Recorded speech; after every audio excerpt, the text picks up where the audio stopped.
ሰላም ኦል ሁላችሁንም እንደምን ዋላችሁ እንደምን አደራችሁ ብዬ እንግዲህ ርዕሱ ላይ እንዳያችሁት ግብፅ በኬንያ የውሃ መሰረተ ልማትና ግድቦችን ለመገንባት የሚውል $100 ሚሊዮን ድጋፍ ለማድረግ ሀሳብ እንዳቀረበች እና የኬንያው ምላሽ ምን እንደሆነ ከቪዲዮ ይመልከቱ የሚለውን ርዕስ እንትን አይታችኋል። እና በዛ መሰረት እንግዲህ የዛሬው መረጃ የሚያቀነቅነው በዚህ ዙሪያ ይሆናል ማለት ነው። እና ይህን ካልኩኝ በኋላ አንድ ለመናገር የሚፈልገው ምንድን ነው የዩቱብ አሰራር መረጃዎችን ለብዙ ሰዎች ተደራሽ ለማድረግ የእናንተን ድጋፍ ነው የሚያየው። የእናንተን ድጋፍ ይፈልጋል ማለት ነው። የእናንተ ድጋፍ ደግሞ በጣም ቀላል ነው፣ ሰከንድ የማይፈጅ ነው። እሱም ላይክ፣ ሼር እና ሰብስክራይብ ማድረግ ነው እና ጥቅሙ ለሌሎቹ ተደራሽ ማድረግ ብቻ ሳይሆን እናንተን ትኩስ መረጃ ስደርሳችሁ ወዲያውኑ መልእክት ይደርሳችኋል ማለት ነው። እና በዚህ ሚዲያ ላይ ደግሞ እውነት ላይ የተመሰረተ መረጃዎችን የሚያቀርበው በስሜታዊና ላይ የተመሰረተ ሳይሆን በእውቀትም ብቻም ሳይሆን በእውነት ላይ የተመሰረተ ዘገባቸውን ደግሞ መረጃዎችን ያቀርብላቸዋል ማለት ነው። ይህን ካልኩኝ በኋላ ወደ ዋናው ርዕሴ ከመምጣቴ በፊት ማለትም የግብፅ ኬንያን $100 ሚሊዮን ድጋፍ የማድረጉን ዘገባ ከማድረሴ በፊት እስቲ መጀመሪያ ስለ ግብፅ የውጭ ጉዳይ ሚኒስቴር የኬንያን ጉብኝት ያንን በተመለከተ እዛ ሄደው የተናገሩትን ነገር ዝርዝር መረጃዎችን አቀርባለሁ። ከዛ እመለስበታለሁ ማለት ነው ስለ እርዳታው። እና ይህንንም የግብፅ የውጭ ጉዳይ ሚኒስቴር ወደ ኬንያ የሄዱት ኢትዮጵያ ውስጥ የአፍሪካ ዩኒየን በ16 እና 17 በአውሮፓውያን አቆጣጠር ማለት ነው በ16 እና 17 2026 ጉባኤ ከተጠናቀቀ በኋላ ነው ወደ ኬንያ ያመሩት። እና እዛ ሄደው ከኬንያው ፕሬዝዳንት እና ከጠቅላይ ሚኒስትሩ የኬንያ ጠቅላይ ሚኒስትር ጋር ውይይት አድርገዋል። እና ሁለቱንም በተናጠል ነው ውይይት ያደረጉት ከጠቅላይ ሚኒስትሩ እና ከፕሬዝዳንቱ እና በኋላ ይመለስበታለሁ የእያንዳንዳቸው መልስ ማለት ነው። እና የውጭ ጉዳይ ሚኒስትሩ እንግዲህ ያቀረቡት ሀሳብ ምንድን ነው? አንደኛ የነጠላ ውሳኔዎችን እንደሚቃወሙ ማለትም የተፋሰስ ሀገራት ሊሳተፉ እንደሚገባና አስገዳጅ ስምምነት እንደሚያስፈልግ ማለትም ስምምነቱ ማለትም በናይል ወንዝ አካባቢ አባይ ዳምና አባይ ግድብን አጠቃለው የአስገዳጅነት ስምምነትን እንደሚያስፈልግ ነው ያሳሰቡት የኬንያ መንግስት። እና በዛ በተጨማሪም ግብፅ ለኬንያ በንግድ በግብርና እና በመሰረተ ልማት በተለይም ደግሞ በላሙና በሞምባሳ ወደቦች ላይ ኢንቨስት ለማድረግ ፍላጎት እንዳላት ነው የገለጹላቸው ለኬንያው ፕሬዝዳንት ማለት ነው። እና ለሁለቱም ለጠቅላይ ሚኒስትሩ እና በውሃ ግድብ በተለይም በኬንያ ውስጥ ለሚገነባው ሶይን ኮሮ የሚባለው የውሃ ግድብ ላይ ድጋፍ ለማድረግ ፍላጎት አሳይታለች ማለት ነው። እና ይህንን ነው የገለጹላቸው። ከዛም በተጨማሪ እንግዲህ የነገሯቸው ለኬንያው አመራሮች የነገሯቸው ግብፅ የሶማሊያን እና የሱዳንን ሉዓላዊነት የመጠበቅ አቋሟን ገልጿል ማለት ነው። እና የኬንያን ድጋፍም እንደሚፈልጉ ነው የገለጹት። በዛም ላይ የግብፅ ጥረት ከኢትዮጵያ ጋር ያለውን ውጥረት ይህ እንግዲህ ምንድነው የዋና የግብፅ ዓላማ ከኢትዮጵያ ጋር ያለውን ውጥረት ለመቆጣጠር የምታደርገው የዲፕሎማሲ ዘመቻ መሆኑ ነው እንግዲህ በዚህ ላይ ለማየት የምንችለው። እና ይሄንን ካልኩኝ በኋላ የኬንያውስ ምላሽ ምንድን ነው? የኬንያው ምላሽ ምንድን ነው? የኬንያው ምላሽ እንግዲህ ምንድን ነው? ከዛ በፊት እንግዲህ አንድ የረሳሁት ነገር ምንድን ነው? ግብፅ ያው $100 ሚሊዮን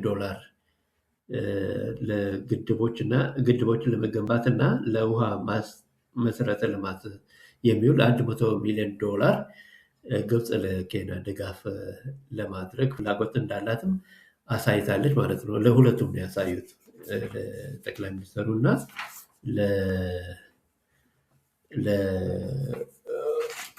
ለሩቶ ወይም ደግሞ የኬንያ ፕሬዚደንት ነው እንግዲህ ይህንን ያደረጉት $100 ሚሊዮን ድጋፍ ለማድረግ። እንግዲህ ይገርመኛል፣ $100 ሚሊዮን ብዙ ገንዘብ ነው ለግብፅ። ለራሷ ሶስተኛ ዓለም ሀገር ናት። ይህ ብቻ ሳይሆን ብዙ እንትን ድጋፍ ለማድረግም አስበዋል። ይህም በኋላ እንመለስበታለን። እና የኬንያውስ ምላሽ ምን ይመስላል የምለውን ነው። እና የኬንያው ምላሽ እንዳየሁት ከሆነ ሁለቱም መልስ ሰጥተዋል። እንግዲህ በተናጠል ነው ያነጋገሩት የውጭ ጉዳይ ሚኒስትር ጠቅላይ ሚኒስትሩ እና ፕሬዚደንቱን ለየብቻ ነው ያነጋገሩት።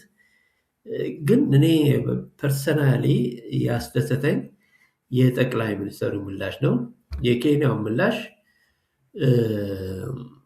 ጥሩ ነው፣ ግን እናንተ እንግዲህ አስተያየታችሁን መስጠት ትችላላቸው። የኬንያን ፕሬዚደንት ምላሹንም አቅርብላቸዋል። የጠቅላይ ሚኒስትሩ ግን በጣም ግልጽ የሆነ በጣም ያስደሰተኝ ምላሽ ነው የሰጡት። ምንድነው ያሉት? የጠቅላይ ሚኒስትሩ ምላሽ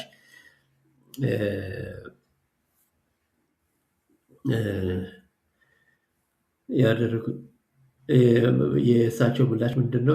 አሁን በናይል ተፋሰስ እንግዲህ የጠቅላይ ሚኒስትሩ ምላሽ አጥጋቢ ምላሽ ነው ብያለሁ።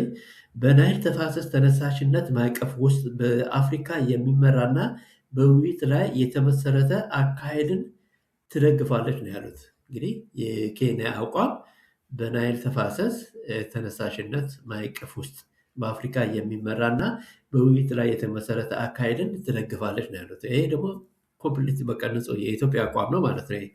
እና በጣም ያስደሰተኝ የፕሬዚዳንቱ ምላሽ ግን ትንሽ እስኪ ወደ እናንተ እንትን አስተያየት መስጠት ትችላላችሁ። የራስን አስተያየት ከመስጠት እንግዲህ የራሳቸውን አስተያየት ስጡ። እንግዲህ ደንበኞች ወይም ደግሞ የዚህ ሚዲያ አድማጮች፣ ምክንያቱም እኔ በነ በኩል እንደ ጠቅላይ ሚኒስትሩ እንጃ እንግዲህ የራሴን አስተያየት አልሰጥም። የራሳቸው እንግዲህ ኮመንት አድርጎ ወይ ደግሞ አስተያየት መስጠት ትችላላችሁ። ግን የፕሬዚደንቱ ምላሽ እንዳለ ላቀርብላችሁ እፈልጋለሁ። መረጃውን ምንድን ነው ያሉት? ፕሬዚደንቱ በካይሮ ለሚደረገው 8ኛ የጋራ ስብሰባ ለሁለቱ ሀገራት ወሳኝ መሆኑን ገልጿል። እንግዲህ ካይሮ ላይ ይመስለኛል ሰኔ ላይ ነው መሰለኝ የጋራ ስብሰባ የሚያደርጉት እና ለዛ ወሩን በትክክል ባላስታውስም እንደዛ መሰለኝ። እና በዛ ላይ በሁለቱ የጋራ ስብሰባ ላይ መደረጉ ወሳኝ መሆኑን ገልጿል። ከዚህ በኋላ ያሉት ምንድነው? ፕሬዚደንቱ ኬንያና ግብፅ የሱዳንና ሶማሊያን ሉዓላዊነትና የግዛት አንድነት ለመደገፍ እንዲሁም በአፍሪካ ቀንድና በቀይ ባህር አካባቢ መረጋጋትን ለማጠናከር ተስማምተዋል ይላል። እንግዲህ ከግብፅ ጋር የኬንያ መሪ የተስማሙት ምንድን ነው? የሱዳንና ሶማሊያን ሉዓላዊነትና ግዛት አንድነትን ለመደገፍ እንዲሁም በአፍሪካ ቀንድና በቀይ ባህር አካባቢ መረጋጋትን ለማጠናከር መስማማታቸውን የተናገሩት። እዚህ ላይ ምንድን ነው እንግዲህ ግልጽ ያልሆነ ነገር አለ። ምን ማለታቸው ነው እንደዚህ ብሎ መስማማታቸው? ኢትዮጵያም ቢሆን የኬንያና የአፍሪካ ቀንድ ሉዓላዊነትን የግዛት አንድነትን የምትቃወም አይመስለኝም። ምናልባት አባባላቸው እንግዲህ ኢትዮጵያ ቀይ ባህር ስለጠየቀች ይሁን ያዶን ነው፣ ወይ ደግሞ አባባላቸው የኢትዮጵያን ቀይ ባህር ድጋፍም ደግፈው ነገር ግን ግዛት አንድነትና የሱዳንና ሶማሌ ግዛት አንድነትን እንደሚደግፉ ወይ ደግሞ መረጋጋትን ለማጠናከር ተስማምቷል ይላል። እንግዲህ የራሳቸውን ትርጉም ስጡት፣ እኔ አላውቅም። የእሳቸው የተናገሩትን መረጃውን እንዳለን ያቀረብኩት። ግብፅ እና ኬንያና ግብፅ የሱዳን ሶማሊያን ሉዓላዊነትና የግዛት አንድነት ለመደገፍ በአፍሪካ ቀንድ እና በቀይ ባህር አካባቢ መረጋጋትን ለማጠናከር ተስማምቷል ይላል። እንግዲህ የኬንያ ፕሬዚደንት የተስማሙት ነው ማለት ነው። በሁለተኛ ደረጃ ደግሞ በግል ሴክተር ኢንቨስትመንትን ለማስፋፋት ተስማምቷል። እንዲሁም በኬንያ የሎጂስቲክ ማዕከልን ለማቋቋም እና እንዲሁም ወደ ምስራቅና መካከለኛ አፍሪካ የሚደረገውን ንግድ ለማቃለል በዚህም ላይ ተስማምቷል ማለት ነው ፕሬዚደንቱና የግብፁ የውጭ ጉዳይ ሚኒስትር። ሌላው ኬንያ የተስማማችው ምንድነው? ኬንያ የከርሰ ምድር ቁፋሮንና የውሃ አሰባሰብን ጨምሮ በውሃ አያያዝ ዙሪያ ያለውን ቴክኒካዊ ትብብርን ተቀብላለች የሚል እንትን ያለው። እንግዲህ እዚህ ላይ ይሄ $100 ሚሊዮን በአንደኛው መረጃ ላይ ያገኘሁት ምንድነው? $100 ሚሊዮን በግድቦችን ለመገንባትና ለውሃ መሰረተ ልማት የሚውል ነው ይላል። እንግዲህ በአንደኛው መረጃ ላይ ያገኙት። በሌላኛው መረጃ ላይ ደግሞ የኬንያ ፕሬዝዳንት ያሉት የከርሰ ምድር ቁፋሮን እና የውሃ አሰባሰብን ጨምሮ በውሃ አያያዝ ዙሪያ ያለውን ቴክኒካዊ ትብብርን ተቀብላለች ይላል። እንግዲህ $100 ሚሊዮን አንደኛው ለግድቦች ምናምን የሚል መረጃ ነው የደረሰኝ።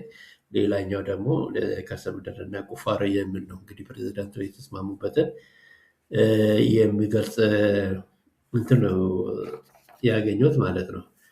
እና የኬንያው ጠቅላይ ሚኒስትር እንግዲህ የመለሱትን ምላሽ በእንትን ላይ ማየት ትችላላችሁ። በአፍሪካ ኒውስ ዩቱብ ላይ እዛ ላይ ማየት ትችላላችሁ። ያንን እለጥፍላችኋለሁ ብዬ ነበር፣ ግን ብዙ ጊዜ እንደዚህ አይነት ነገር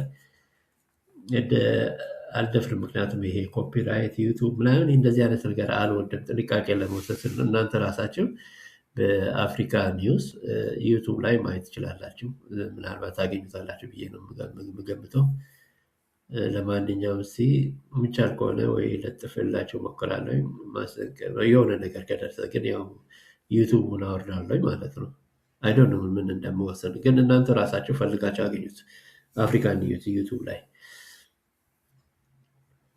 እና ምንድነው ሌላ ሁለቱ ሀገራት እንግዲህ በንግድ ኢንቨስትመንት፣ በባህር ትራንስፖርት ግንኙነታቸውን ለማጠናከር እንደተስማሙ ነው። እንግዲህ ይህን ይመስላል የዛሬው መረጃዬ። አይሆፕ የሚቻል ከሆነ ኔኬ ነው ጠቅላይ ሚኒስትር ምላሽ ነው በዩቱቡ ላይ ያለው። በጣም ደስ የሚል ነው። እንግዲህ በዚሁ እሰናበታቸዋለሁ። በመግቢያ ላይ እንደገለጽኩላችሁ ዩቱብ መረጃዎችን ለብዙዎቹ ተደራሽ የሚያደርገው እናንተ ላይክ፣ ሼር እና ሰብስክራይብ ካደረጋችሁ ብቻ ነው። አለበለዚያ ለሌሎቹ አይደርስም ማለትም እንደዚህ አይነት ጠቃሚ የሆኑ መረጃዎች ለኢትዮጵያ መሪዎችም ይሁን ለነጋዴውም ይሁን ለሚመለከታቸው የህብረተሰብ ክፍል ተደራሽ የሚያደርገው የእናንተን ድጋፍ ይፈልጋል ማለት ነው። ድጋፋቸው ደግሞ ቀላል ነው። ላይክ፣ ሼር እና ሰብስክራይብ ማድረግ ብቻ ነው። ስለ አዳመጣችሁኝ አመሰግናለሁ። ታንክ ዩ ቬሪ ማች።